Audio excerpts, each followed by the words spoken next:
నమస్తే, welcome to BRK. నేను దేవిక.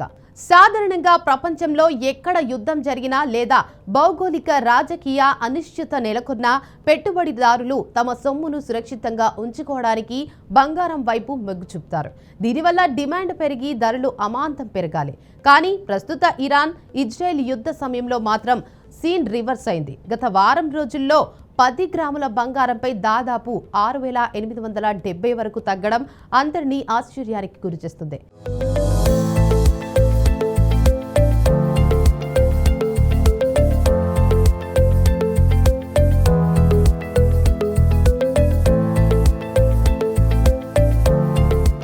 ఇక విషయంలోకి వెళితే గత వారం రోజులుగా పసిడి మార్కెట్లో చోటు చేసుకుంటున్న పరిణామాలు అటు పెట్టుబడిదారులను ఇటు సామాన్యులను తీవ్ర విస్మయానికి గురిచేస్తున్నాయి. సాధారణంగా ప్రపంచం దేశాల మధ్య యుద్ధ వాతావరణం నెలకొన్నప్పుడు, ముఖ్యంగా మధ్యప్రాచ్యం లాంటి కీలక ప్రాంతాల్లో ఉద్రిక్తతలు పెరిగినప్పుడు బంగారం ధరలు ఆకాశాన్నంటడం సహజం. కానీ ప్రస్తుత ఇరాన్ ఇజ్రాయెల్ యుద్ధం విషయంలో మాత్రం పూర్తి పరిస్థితి భిన్నంగా కనిపిస్తోంది. యుద్ధ జ్వాలలు ఎగిసిపడుతున్న పసిడి ధరలు మాత్రం ఊహించని విధంగా నేల చూపు చూస్తున్నాయి.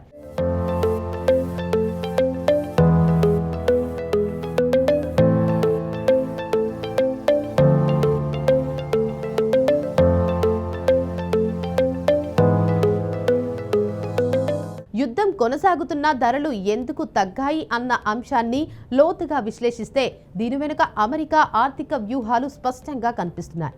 అంతర్జాతీయ మార్కెట్లో డాలర్ ఇండెక్స్ బలపడటం పసిడి పతనానికి ప్రధాన కారణమైంది. అమెరికాలో ద్రవ్యోల్బణ గణాంకాలు ఇంకా ఆందోళనకరంగానే ఉండటంతో అమెరికా కేంద్రం బ్యాంక్ ఫెడ్ వడ్డీ రేట్లను తగ్గించే విషయంలో వెనక్కి తగ్గుతోంది. వడ్డీ రేట్లు పెరిగే కొద్దీ డాలర్కు డిమాండ్ పెరుగుతుంది. ఇక దీనివల్ల పెట్టుబడిదారులు బంగారం నుంచి తమ పెట్టుబడులను ఉపసంహరించుకుని డాలర్ ఆధారిత ఆస్తుల వైపు మళ్లుతారు. మరోవైపు గత నెలలో బంగారం ధరలు ఆల్ టైమ్ గరిష్ట స్థాయికి 1.80 లక్షలు చేరుకోవడంతో ఈ వారం భారీగా ప్రాఫిట్ బుకింగ్ జరిగింది. అంటే ధరలు అత్యున్నత స్థాయికి చేరినప్పుడు పెద్ద సంస్థాగత పెట్టుబడిదారులు తమ వద్ద ఉన్న నిల్వలను విక్రయించి లాభాలను సొమ్ము చేసుకున్నారు.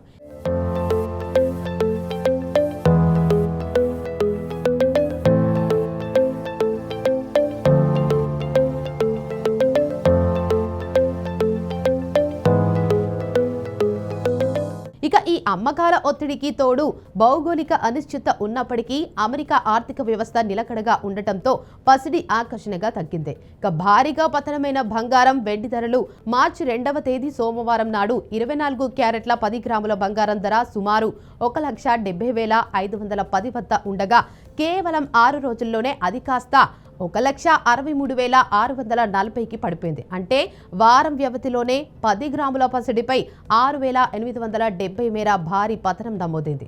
అదేవిధంగా ఆభరణాలు తయారీకి వాడే 22 క్యారెట్ల బంగారం ధర కూడా 1,56,300 నుంచి 1,50,000కి చేరుకుంది. గత కొన్ని వారాల రికార్డు పరుగుతో పోలిస్తే ఈ స్థాయి తగ్గుదల గరిష్ట పతనమేనే చెప్పాలి. ఇక వెండి పరిస్థితి కూడా ఇలాగే ఉంది.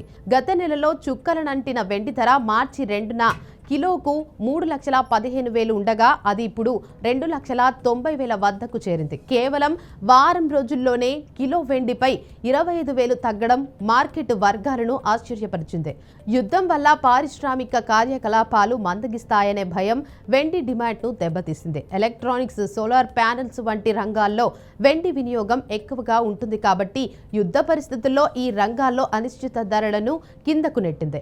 ఇక యుద్ధం కొనసాగుతున్నప్పటికీ ధరలు తగ్గడం వెనుక అమెరికా వ్యూహాత్మక ఆర్థిక కదలికలు ఉన్నాయని స్పష్టమవుతుంది. అయితే భౌగోళిక ఉద్రిక్తతలు ఒకవేళ నియంత్రణ కోల్పోయి ఇరాన్ తన సైనిక దాడులను తీవ్రతరం చేస్తే ఈ పరిస్థితి మళ్లీ మొదటికి వచ్చే అవకాశం ఉంది. ప్రస్తుతానికి ఈ ధరల పతనం సామాన్య కొనుగోలు ధరలకు భారీ ఊరటనిస్తుంది.